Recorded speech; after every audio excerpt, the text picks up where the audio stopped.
So let's go ahead and start by going over the homework.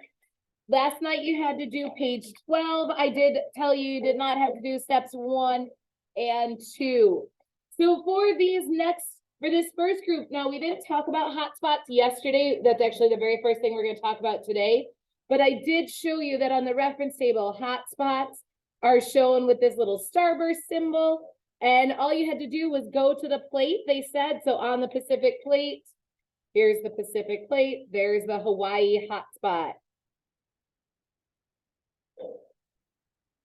How about the one on the Nausicaa plate? Did you find one there?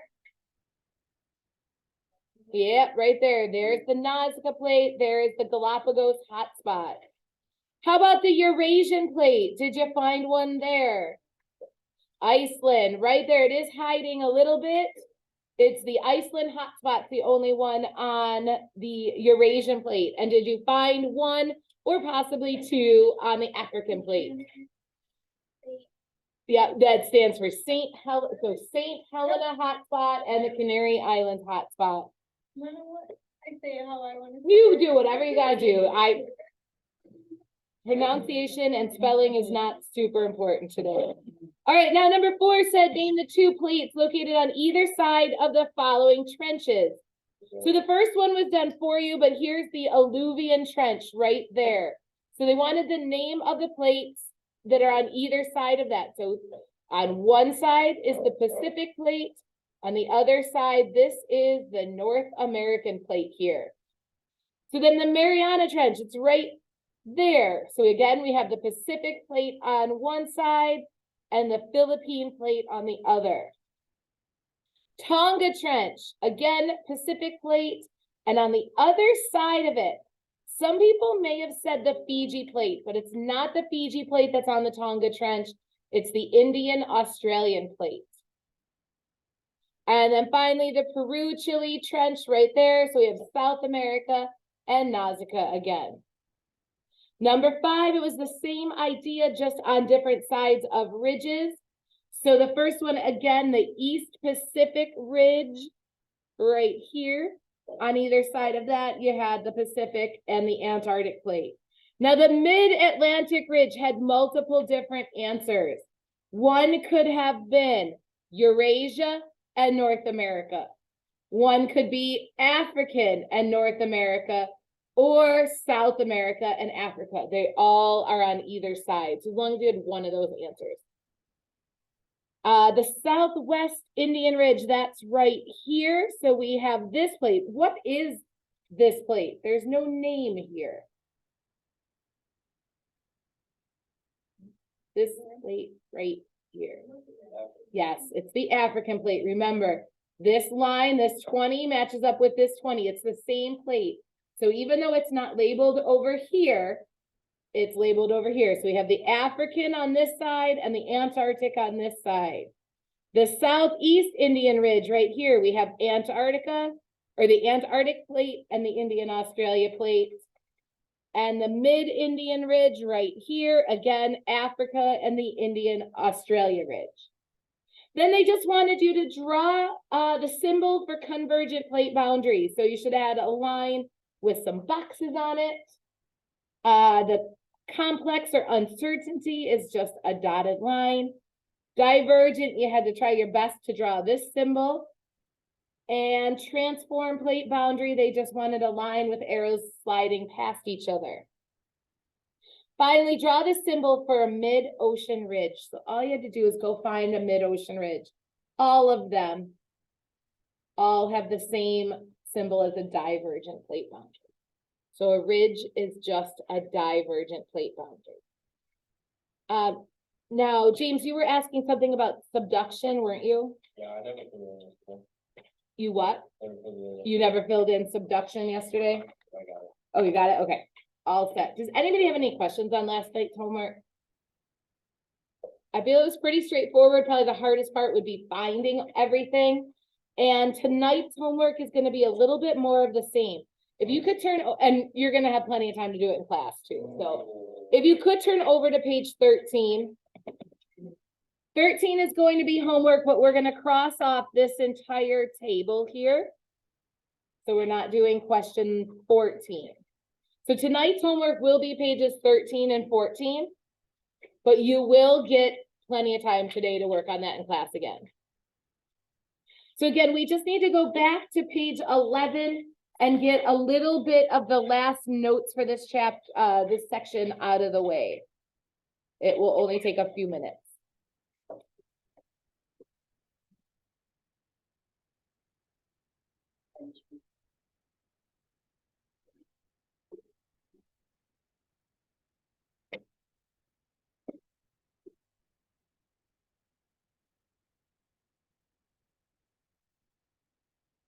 So I know we ended here at transform plate boundaries, but I'm pretty sure I did not give transform plate boundaries the same attention I gave everybody else. So if you remember, transform are these ones down here at the bottom with the arrows not colliding, not pulling apart. They're sliding past each other. And the best example of this is right here at, over in California. Have you ever heard that California is going to fall off into the ocean? Okay, some people have heard that. Do you know why people say that? It is moving. And all those earthquakes that happen in California are because it's moving. But now I want you to look at your reference table on page 5. Those of you doing your homework now, do it later. I promise you'll have plenty of time. Stay with me now. So let me rephrase my question again now that everyone's listening. So my first question was, have you ever heard that California is going to fall off into the ocean? Lots of you have. The reason people say that is because all those earthquakes that happen in California, they believe that that fault line is going to cause California just to basically break off. Let's look at the reference table though.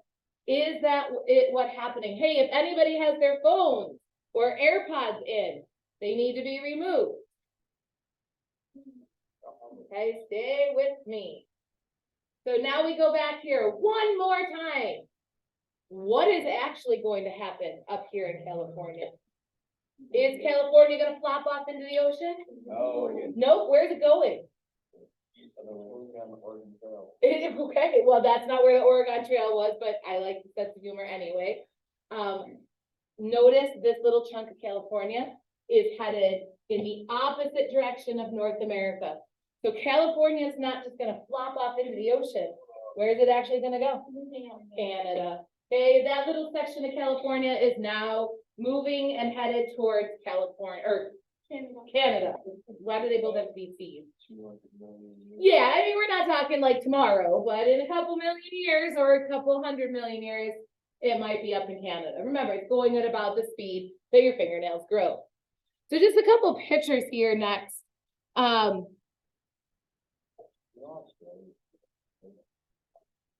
Yeah, so again, about the speed your fingernails, maybe a little faster for that one. Why is this not disappearing? All right. So with these, there's nothing to write. I just want to talk for a little bit. With these transform plate boundaries, I did say they're moving at about the rate your fingernails grow, but it's not actually constant like the other plates. The other plates that are coming together are moving a teeny tiny bit every day. With these ones, with the transform, they're trying to move every day, but basically what happens is the plates get stuck. They're unable to move every day, but every day they're trying. So every day they're pushing and shoving a little bit to move. But because they can't move because they're stuck, what happens is that stress builds up. And then all of a sudden, one day it cracks and lets go. And that's going to cause those major earthquakes that they see in California every once in a while. Like I was saying, the best example is the San Andreas Fault. It doesn't cut California off at its borders. It's just this little section of California here that goes through San Francisco. LA is going to be gone. Well, not gone, moving to Canada. So it's not the entire state of California. And here's an actual picture of the San Andreas Fault. It's a nice little crack in the ground. All right, so that is the 3 basic types of plate boundaries. Now, there is still some more evidence that Alfred Wagner did not know about that scientists have discovered since his death that still proves more evidence that the crust is moving. And one are these benchmarks. So that you have this on page 11, right? A spot for benchmark? Yeah. Okay. So if you remember benchmarks, we talked about them in chapter 2. They're little coins that have the exact location. Everybody good? No, you're not good. Benchmarks are little medallions, I guess you could say, that have the exact elevation. Guys, why am I talking over you constantly? Way it is. So again, they have the exact elevation on them and the exact latitude and longitude labeled for the day they get stuck in the ground. Well, this one was put there in 1955, or this one was made in 1955. If we were to go back there today in 2022, we would be able to measure a significant difference than this elevation and the latitude and longitude that's marked on there somewhere. You would physically be able to see that it's moved down the road a foot or 2 or 10 and has gone up in elevation. Yep, benchmarks, locations labeled with exact elevation. Scientists can determine the exact change in elevation. So if this was on Mount Everest, for example, you would be able to measure that it had gone up higher and higher as the plates continued to collide. The next bullet is uplift of fossils. What do you think uplift means? Or what? Okay, they're revealed. Where do you think they go? Up. How can a fossil go up? Plates. When the plates hit each other and the plates go up, any fossils that are inside those rocks on those plates are also going to go up. So one thing that they have discovered are fossils of fish at the tops of mountains. How could a fish get to the top of the mountain? There's 2 possible explanations.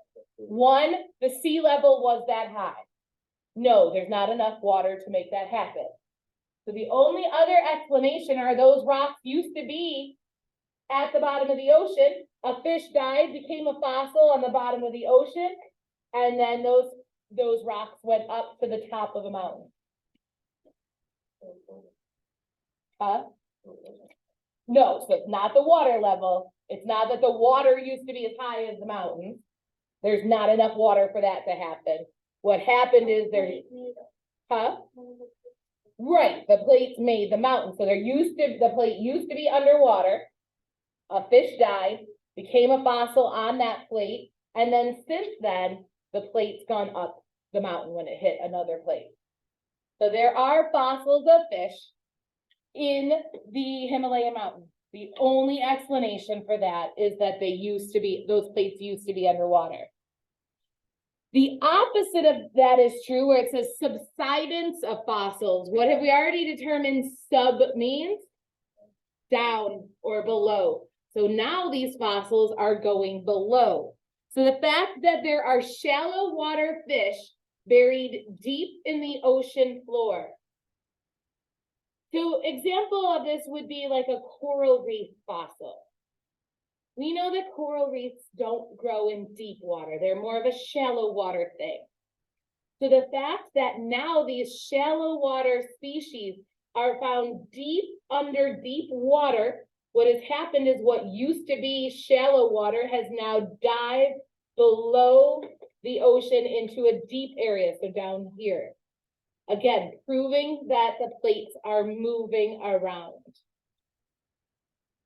The last concept we need for this section of the chapter are mantle hotspots.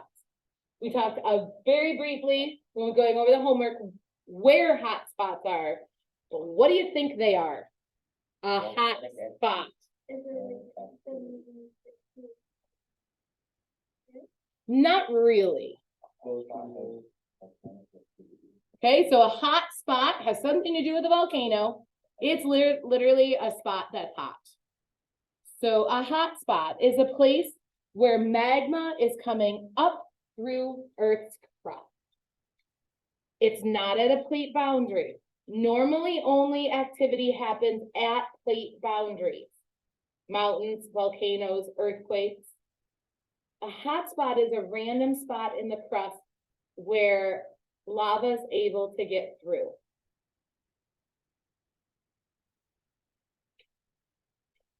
And now I see that this video is not here anymore. It was just there a second. Oh, okay. Sorry, did you need that still? No, we're good. Hopefully, anybody need it?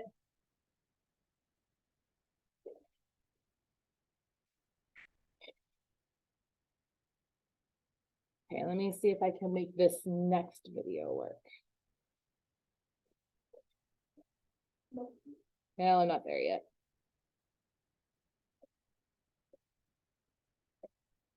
The video is showing up there. I didn't know. Yep, that's why I said it was there when I looked, but I guess I didn't technically click it. Okay, good, that's a commercial. All right, so I just want to.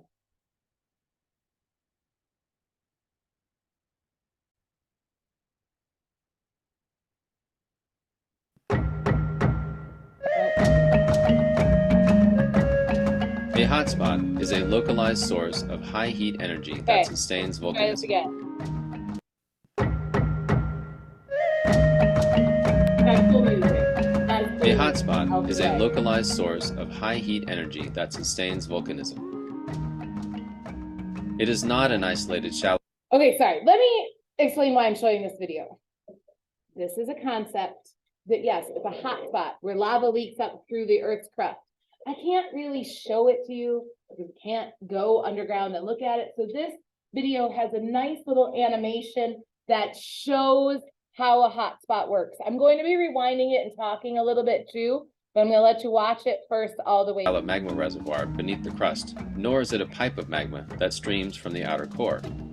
One theory holds that hotspots may begin as a blowtorch-like thermal perturbation in a zone between the liquid outer core and overlying mantle about 2,900 kilometers deep. The thermal plume allows solid yet mobile mantle to rise very slowly and convect outward. Convection is the process by which heated material rises and cooler material sinks.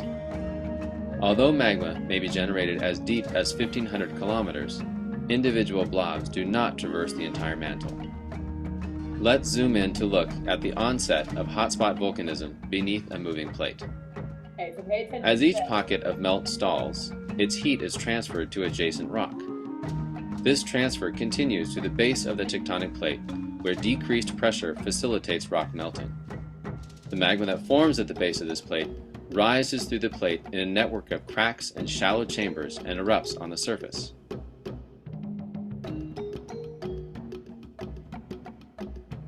Over hundreds of thousands of years, large volcanoes build on top of the plate. The weight of the volcanoes bends the plate downward. Volcanoes that spent their constructive life over the thermal plume slowly get rafted away on the moving plate, and new volcanoes build in their place. Multiple dikes can feed several volcanoes from separate conduits. The moving plate drags the thermal plume with it. This can explain why volcanoes can erupt again after centuries of quiescence, even after they have moved off the center of the hotspot. However, erosion greatly outpaces volcanism as eruptions wane, and the buoyant effect of the plume diminishes, allowing the volcano to subside. Okay, so I will say up until, so I'm going to go through exactly what it meant. But up until this part of the video is not 10th grade information. It's obviously higher.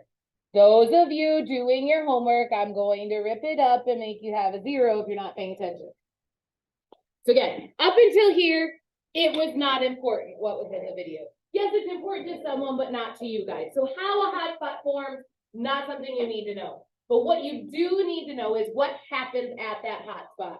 So we had this hot heat coming from, it doesn't matter from where, you don't need to know that, but it did say not coming all the way from the core.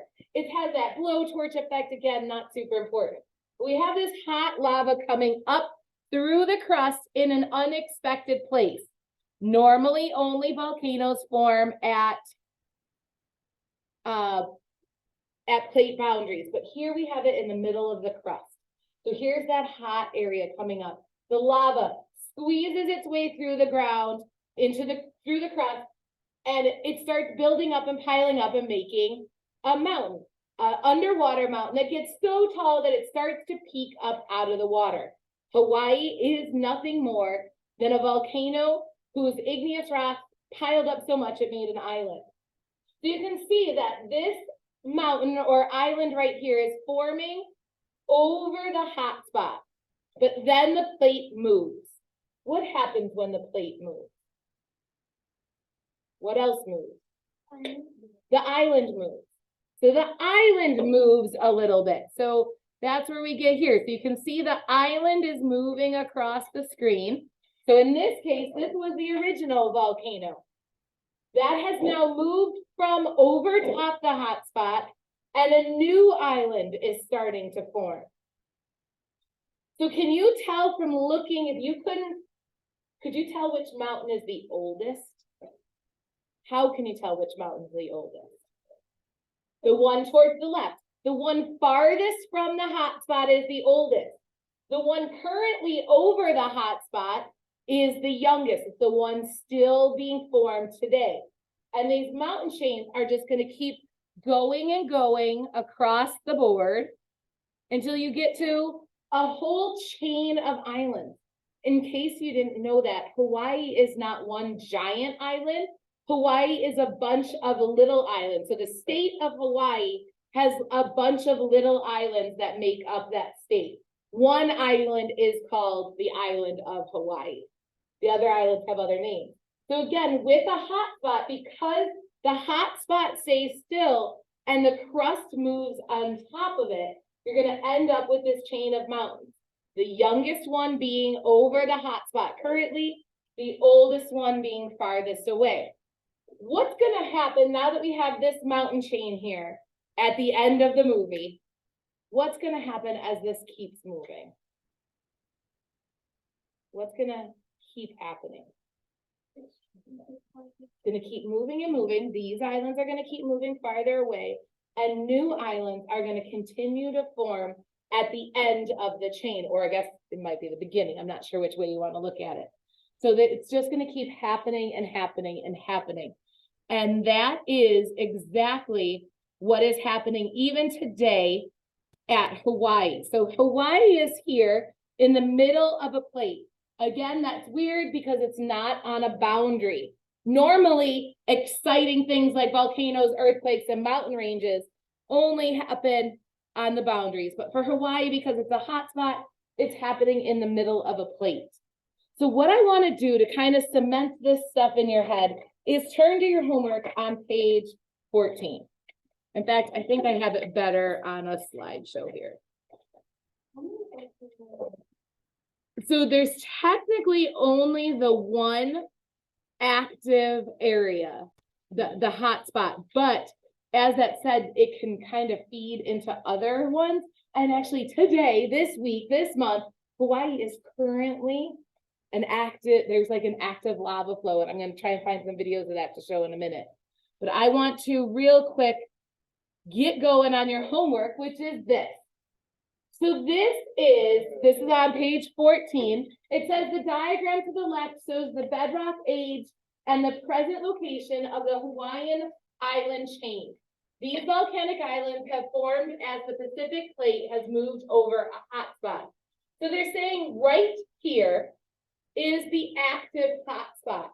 But you can see a whole chain of mountains that go all the way up to the Alluvion Trench, almost all the way to Canada, or all the way to Alaska. Sorry, that's Canada. This right here, they blew up this area so you could see the actual mountain, or the actual chain of Hawaii. But notice, where did this spot way up here, where did that used to be? So this isn't quite our homework. I want to teach using our homework, so stay with me. This island way up here, if I put an X way up here, where did that X used to be? The hot spot. Over the hot spot. So that used to be here. When it formed, it was a volcano, lava shooting up and cooling and hardening. And then it has slowly, the plate slowly drifted up north in that example. So here's another question. If these did not have dates on them, so if they did not tell you how old these islands were, would you be able to tell me which one's the youngest? How do you know which one's the youngest? It's over the hot. The one that's over or closest to the hot spot is the youngest. The one furthest away would be the oldest. That's great. So it actually asks, which one's the oldest? Yeah, Kauai. Kauai is gonna be the oldest. So question 20 on your homework. Kauai is the oldest. I would not be surprised if the Regents then had a follow-up question. How do you know Kauai is the oldest? It's the farthest from the hot It's the farthest from the hot spot. Now, which one's the youngest? spot. Yep, the big island of Hawaii. It is still active today. Because it's over the hot spot. Okay, question 22, pretty easy to just look at your reference table. Which plate is the Hawaiian hotspot on? That's right on the Pacific, right in the middle of the Pacific plate. Now it's asking, which direction is the plate probably moving toward? How do you know? Because that's what it's doing, yeah. So you can see, here's how I kind of think about it if it wasn't quite so easy. So here are these other mountains. So we already talked about this one right here. Where did that guy used to be? It used to be here and has since moved that way. And we can look at the scale, the key here. That way is north. And you can even see they didn't make it perfectly straight up and down.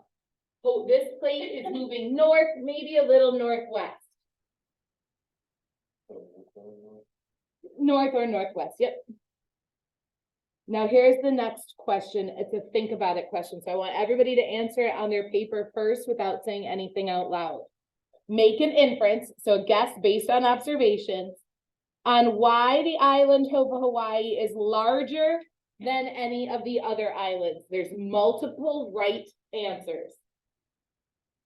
Why could this island of Hawaii be bigger than these other guys? There's multiple correct explanations. Go ahead and see if you can think of one. Write it down.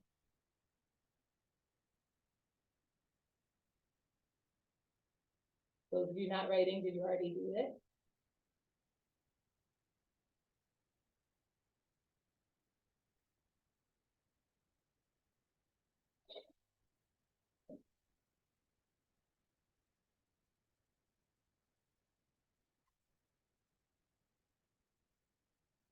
All right, who wants to volunteer one possible explanation?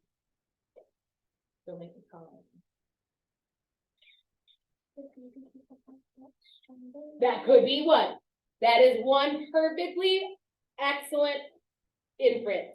So Rayleigh said that it could be that nowadays this hotspot is, she said, stronger, but which is a perfect explanation. It could be shooting out more lava today than it did back then. That is one, or the other way around. It might have been weaker when these guys wasn't shooting out as much lava. So it's technically two good explanations. Does anybody have a different idea? Alyssa? It could be that the plate has slowed down. It might have stalled here. There's also some more, so don't think you're wrong if you haven't said that. So one thing could be that the plate has basically stalled and it's sitting over the hotspot longer, allowing Hawaii to get bigger and bigger. Here, it could have been racing by and these islands were only there for a few million years instead of a couple 100 million years.